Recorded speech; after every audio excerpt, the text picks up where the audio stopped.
عزتمندو درې څیزونه داسې دي چې په دنیا کې یو ځل میلاویږي، بیا هغه انسان ته هغه څیز دوباره نه میلاویږي.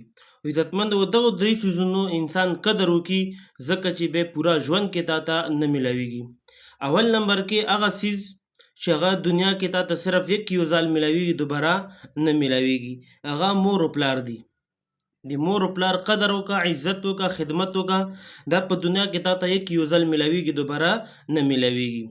دویم نمبر کې هغه څیز ده چې دوباره نه میلاویږي، هغه ځواني ده.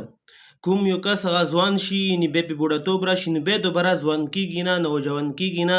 نو دې وجې نه د ځوانۍ قدر وکړه، په دې ځوانۍ کې د الله جل شانه له عبادت وکړه.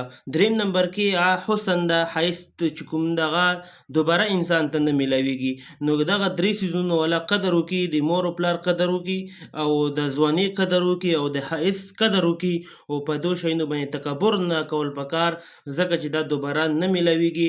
دغه شي ولا قدر وکړه، خدمت وکړه، نو انشاءالله بیا به تا د ډېره ښایسته چې کوم هغه لار ده هغه به تا کولاویږي. د مور پلار په خدمت کې د الله جل شانه چې کوم هغه جنت لار جوړه کړې ده. او دارنګې ځواني ولا عبادت الله جل شانه ته ډېر زیات خوښ ده.